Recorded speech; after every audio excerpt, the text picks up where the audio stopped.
Welcome to CBC Windsor News at 6. I'm Meg Roberts. Thanks so much for spending part of your evening with us tonight.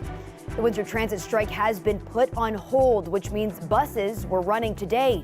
But the union says a strike hasn't been avoided. Plus, 3 out of 4 benches in the city need replacing. There's money in the proposed budget to give some of them a facelift.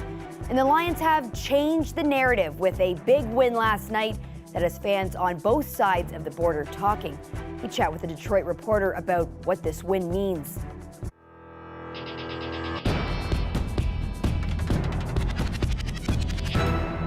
CBC has just learned that murder charges have been laid in a man's death in Chatham-Kent.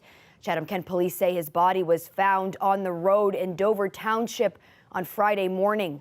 2 men and 1 woman have been charged with first-degree murder. They are from Tilbury, police say. Police have not disclosed the identity of the victim or the accused, and the investigation is ongoing. Well, today marks the coldest day so far this winter. We woke up to temperatures around minus 18 degrees, feeling like minus 30 with the wind chill. These temperatures are about 10 degrees colder than the average for this time of year, which has prompted the Ontario Humane Society to remind people to bring outdoor animals inside anytime temperatures drop to 32. The city is reminding people the downtown Mission has an overnight warming center, and the Welcome Center for Women and Families also has space overnight for women experiencing homelessness. A climatologist we spoke with today says once we get past this cold snap, he predicts we're back to those El Nino temperatures. The thing is, this is the coldest moment of the entire winter. In fact, there wasn't a moment last winter that was colder than what you saw this morning. So this has really gone from almost tropical to Arctic or Siberian. We think we'll see some melting temperatures in January, and El Nino's not finished. It'll come roaring back, and people will wonder, well, what was that week we had in January? Well, that was winter. We have your full weather forecast coming up a little later in the show. Transit Windsor workers were expected to go on strike early this morning. That hasn't happened. CBC's Dawson Chen has been trying to find out why. Dawson, what's the status of this dispute? Meg, as you can see behind me, the buses are running right now, but there's no certainty that we'll be able to say the same thing at this time tomorrow. Almost 300 Transit Windsor workers are still poised to go on strike. The Amalgamated Transit Union, or ATU, announced on Sunday they are temporarily delaying the strike. They're setting up a press conference at noon tomorrow. I'm told that higher union leadership will be attending that announcement. The union's press release on Sunday was very strongly worded. ATU's international vice president called Transit Windsor management unreasonable and unethical in their bargaining techniques. Pay, safety, and scheduling are some of the bargaining points that need to be resolved. Sick leave is a particular impasse. Dawson, how much of an impact would a Transit Windsor strike have on the community? Meg, a major one. Windsor might be a car and truck town, but Transit Windsor's ridership is bigger than ever. According to Transit Windsor's reports to City Admin last year, the annual number of fares is at 9.5 million. That works out to more than 26,000 fares every day. And one group of riders sure to be affected, St. Clair College students. The college is actively preparing for a strike. They're ready to credit student bus pass holders with $275. They're anticipating more vehicle drop-offs on campus and planning a ride-sharing program. But the hope is that they won't have to use these measures. We respect the negotiating process that's on right now between the union and the city, but what do? I mean, we have a lot of students across the whole city of Windsor. We have people coming in from the county. We have really promoted being a transit-friendly campus, whether it's our downtown campus or our campus here in South Windsor. Transit is always part of the conversation. It's part of every day here at the campus. And again, I guess we're anxious a little bit, but we at least have a plan ready. Adding to all this anxiety, this is going down during the coldest week in Windsor so far this winter. The weather certainly doesn't make things easier. Thanks so much for that, Dawson. That's the CBC's Dawson Chen. A moment Lions fans have been waiting for 3 decades. Last night, they beat the Rams by a single point to win their first playoff game in 32 years. So many emotions on both sides of the border, and of course anticipation, because the Lions will play at home again this coming Sunday. There's no one better to talk to about this than Gina Trotman. She's a sports reporter with WXYZ in Detroit. Gina, thank you so much for making time for us. Of course, it's been so fun all season. The national media involved, and of course now we have the international media involved. Everybody is paying attention to the Lions. Yeah, I know you're a hometown girl. You've watched the Lions since you were little. Can you tell me what you're experiencing in terms of the energy and the spirit in the city? It has been incredible, and it's been building so consistently from the beginning.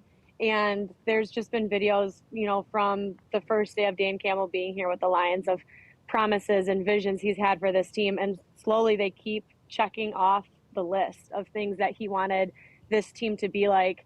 And I think yesterday was really just the culmination of all the things people in Detroit hoped this Lions team would do. And then as that final minute wound down, and I think everyone realized that it was actually happening. And of course it's happening against Matthew Stafford. It was an unreal moment. I've truly never experienced anything like it. It was the loudest building I've ever been in my entire life. We just spoke to Dan Campbell just a couple minutes ago, and he said he barely slept last night because he just kind of kept reliving moments. He said it was the best atmosphere that he's ever been a part of. And it was deafening. It was crazy. And he said it best himself. Whoever was at that game will never, ever, ever forget where they were when the Lions won their first playoff game in decades. I was just going to ask, I know you've covered some big games in your career, including the recent Michigan Wolverines championship. Where does a game like last night stand for you? Number one, because just of everything that went into it, and being from Detroit and just understanding what it means to the people. You just knew that the people that were in the stands were season ticket holders for 66 years, people who raised their kids and at one point probably regretted, like, why am I bringing them into Lions fandom, and then finally having it pay off. Kids that are growing up with a good Lions team. You have 5, 6, 7-year-olds. All they know is Dan Campbell. All they know is this Lions team is so much fun. Look at this culture building around the city. And then you just had everybody who, like I said, kind of just wanted it to be exactly like it was last night. So the moment and what it meant to the people, I think this one puts it on the top of my list. I mean, my colleagues and I, we talk about covering games like this, and that was it. Well, thanks so much for speaking with us, Gina. I know you're super busy, and I'm sure you're very excited for Sunday. That is Gina Trotman with WXYZ in Detroit. If you think that wooden bench in the park or somewhere near your home has seen better days, you'd be correct. The city says 3 out of 4 benches in the city need to be repaired. The CBC's CJ Deere has more. This is what most of the benches in the city of Windsor look like: old, weathered, and showing signs of wear and tear. Based on the city's proposed 2024 budget, more than 75% of the city's benches need repairs.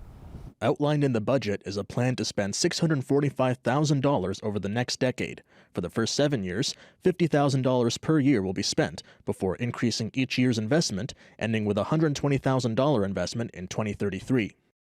The city's goal is to replace these benches with benches that look like this much newer one. We expect that a bench has approximately a 15-year life. The bench basically is $500, so we're able to replace 100 benches per year, which then would allow that on every 15-year life cycle, we're able to replace each one of those benches so that you continuously would have new benches. Chaco recommends people report damaged benches using the 311 app. You can take a picture, you can submit it, it geolocates, it gives us all that great information. But despite the city's concerns, people we spoke with told us they don't actively think about the state of the city's benches. Even a city councilor says he hasn't been overwhelmed by complaints about benches. But my general, rule on benches is that it creates opportunities for people to engage in public spaces. And I'm always a big proponent to encourage residents to engage in our public spaces. Public consultations on the city's proposed budget will take place next Monday. TJ Deere, CBC News, Windsor. Windsor City Council has given Vision Zero the green light. The 42-point plan to eliminate serious collisions and road deaths in 15 years. There's no final price tag yet, as administration says it will evolve over time and as the initiatives roll out. It includes things like automated speed cameras and looking at street design. Council did not go along with one key recommendation to lower residential speed limits to 40 kilometers an hour. The city's executive director of operations says evidence shows a blanket policy like that wouldn't have much of an effect on driver behavior. And according to administration, it would cost $1.5 million up front, then $90,000 a year to change the existing signs and add new ones. The Canadian Blood Services is opening a plasma donation center in Windsor this week. This comes after the organization closed its blood clinic in the city. However, the organization does expect that the community will be just as generous as it has been in the past. We also have been reaching out to all of the whole blood donors and giving them more information about plasma. And those are the ones that have already booked those appointments. So I would say 99% of the donors that have already booked those appointments previously donated whole blood, and we're excited to welcome them and have them try our plasma. The organization is expected to open its plasma-only donation center on Wednesday. Plasma is the protein-rich fluid part of the blood. It's either used in transfusions or to help make certain medications. Treatments help people with a variety of illnesses, like those with autoimmune or neurological disorders. Canadian Blood Services says the center is already booked into February. The Essex County OPP are investigating reports of multiple stolen vehicles from various locations within the region. Police say 4 vehicles were reported stolen between about 6 p.m. on January 13th to 8:45 a.m. the next morning. Police recovered 2 vehicles parked a short distance away and are searching for 2 more. They're reminding people not to leave keys in the vehicle, and they're encouraging people to not leave keys in places that are easy to steal. Police say installing a remote car starter can be helpful because it's designed to shut off if anyone attempts to drive the vehicle without a key. There are more questions being raised about the provincial government's plans to open Service Ontario locations inside some Staples stores. Kiosks are being added so you can renew your driver's license or health care at the big box store. Staples is hoping to capitalize on the foot traffic with more sales clear in a new job posting. The government says it's considering expanding to other stores. Queen's Park reporter Lorenda Redikoff has more. Along with the office and school supplies, some Staples locations will soon have kiosks, so you can get a health card or renew your driver's license.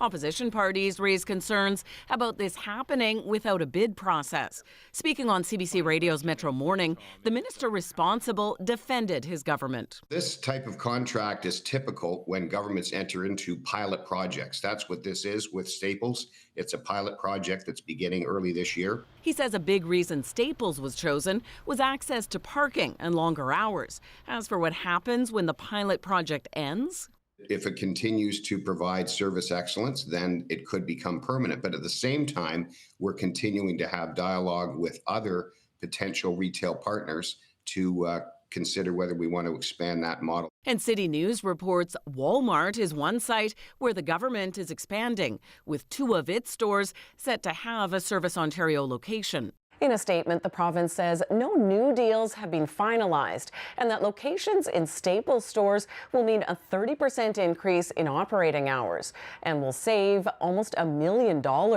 compared to the sites in local stores that will close. The government needs to be transparent here, particularly we're hearing more than one company is involved. That sounds to me like a lot more than a small pilot project. In this online job posting for a Staples manager, it lists converting Service Ontario traffic to drive sales and profitability as a requirement. Ontario taxpayers shouldn't be subsidizing sales and marketing efforts for a big box store, U.S.-owned company like Staples. It's just wrong. You've already been able to go into some Canadian Tire locations and visit a Service Ontario kiosk for years. They're also in some IDA pharmacies and home hardware stores. But this latest big box expansion, as kiosks in local businesses close, really question what the government's priorities are here and how they came to this decision. They should be transparent and they need to be more accountable clearly to the people of Ontario. While the government calls the Staples move a pilot project, it never used that term in the initial news release announcing this last month. Lorenda Redicomp, CBC News, Toronto. We're currently sitting at around minus 12 degrees right now for what was the coldest day this winter and last. More on those frosty temperatures coming up after.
It's not just Windsor, Essex that's on the extreme cold side. Temperatures have dropped over other parts of the country in recent days as well. In some areas, dipping so low that it's dangerous for people and their pets to be outside for more than just a few minutes. Emily Fitzpatrick shows us an indoor dog park in Edmonton that's seeing a boom in business during the deep freeze. As the temperatures plummet, the chaos rises at Happy Hound Spray and Play.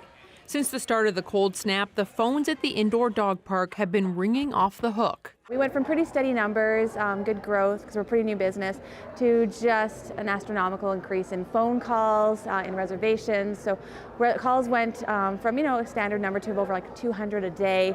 We've been trying to keep up. Our reservations, we've been booked out. We added extra reservations to accommodate more people coming into the parks. So we've adjusted all that. But yeah, people have just been coming in droves. The park opened in October and has a unique setup. It's split into sections, so big dogs like Rex can splash to their heart's content.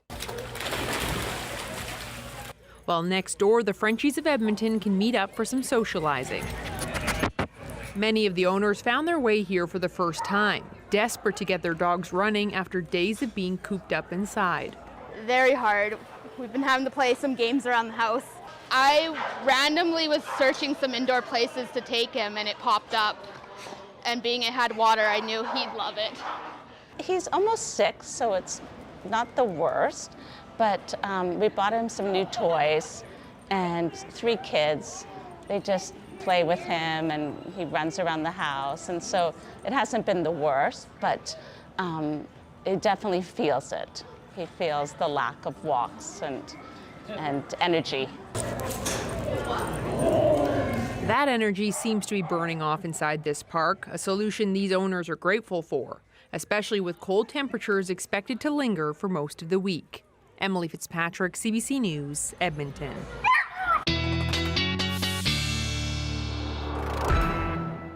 Josiah, this weather doesn't make me particularly happy, but I think hanging out with all those dogs all day definitely would. Yeah, Meg, puppy therapy is not a bad idea because today's also Blue Monday. It's supposed to be the saddest day of the year. Oh. And here in Windsor, it was also the coldest day of the year. So things were definitely a little bit Hand in hand on that one. Yeah, not too exciting, but here's the good news, Meg. This should be a one-off this week, this freezing cold week, and after that we're back to more El Nino influenced mild weather, as the meteorologist was telling you earlier today. But Meg, before we jump into the forecast, there is something else that's pretty cool about the cold weather in our area. It's something called sea smoke or Arctic smoke. Depending what time you woke up this morning, you may have had a chance to see it on the Detroit River. Check this out.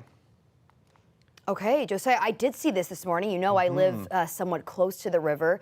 It almost looks like a brewing cauldron or something. It's very beautiful, though. Yeah, it's a little eerie, but very beautiful. And this is a phenomenon that's actually pretty rare for our area. So according to Environment Canada, what's happening here is that the air outside is much colder than the water temperature of the Detroit River. And when that warm water evaporates, it's immediately vaporized because that cold air can't hold that moisture in because of how cold it is. So it's basically just steam, but it does look pretty cool. And usually that's not happening here. It's happening in places like Nova Scotia or towards the Arctic, but definitely something pretty cool there. And as we mentioned throughout the season, the Great Lakes haven't even frozen over. So that's just another sign that hopefully we're going back to those mild signs of winter in comparison. It was painfully cold today out there. Please tell me it's getting a little bit warmer. Yeah, so as I said, Meg, things are going to get better after today. Right now, still pretty chilly. We're sitting at around -12 with a chance of flurries and a low of -15 tonight. And let's take a look at our 5-day coming up ahead here to see what we have in store. Looking at Tuesday, we have a high of -11 with a 30% chance of flurries and a mix of sun and cloud. Wednesday, high of -7 with a 30% chance of flurries. Thursday, a high of -6 and cloudy throughout the day. That turns into a 60% chance of snow overnight. Into Friday, a high of -7 and a 70% chance of snow. And your first peak of the weekend, we see Saturday with a high of -7 again and a 30% chance of flurries. Okay, so I just need to hide out for about a week. Exactly. Hide out in my condo, hide out here, wait for those conditions to get a bit Maybe warmer. find some puppies and you'll be good. I'll go find some puppies for sure. Thanks so much for that, you, Josiah. Meg. Stay tuned. We have more coming up.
Secondhand fashion is booming in popularity.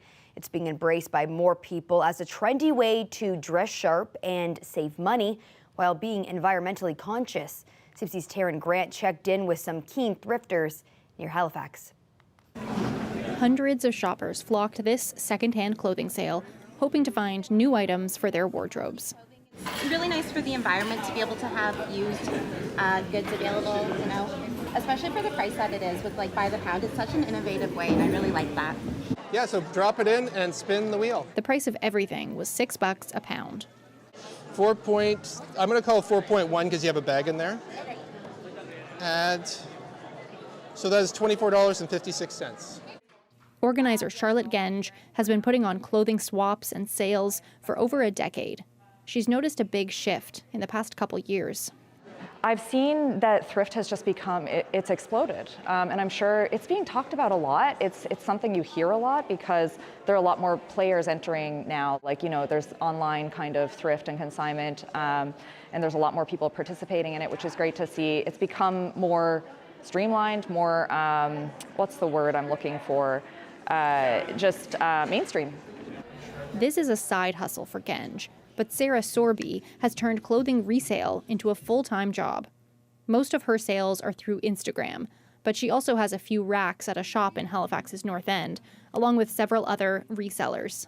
I truly believe that, you know, with secondhand clothing now, it's just as special, or if not more special, than going into a store and buying something. I think that it's really become something that's being embraced by everyone.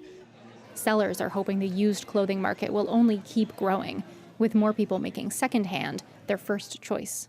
Taryn Grant, CBC News, Dartmouth. I'll take the next person.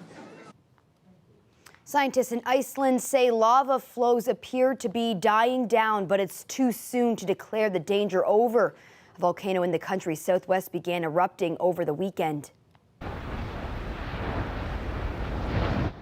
This is footage of some of the damage so far. Fiery lava flows reaching homes in the town of Grindavik and setting them on fire. The town had already been evacuated and no casualties have been reported. It is the volcano's second eruption in less than a month and the fifth to hit the peninsula since 2021.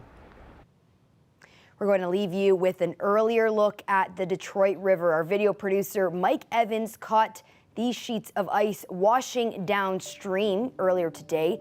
Quite the view. And don't forget, for any news anytime, you can go to our website at cbc.ca/Windsor. You can also download the CBC News app for stories that matter most to you. And don't forget to watch The National tonight at 9 on CBC News Network, 10 p.m. on the CBC News app, CBC TV, and streaming on CBC Gem and CBC Explore. Thanks so much for tuning in. Looking forward to seeing you back here tomorrow night.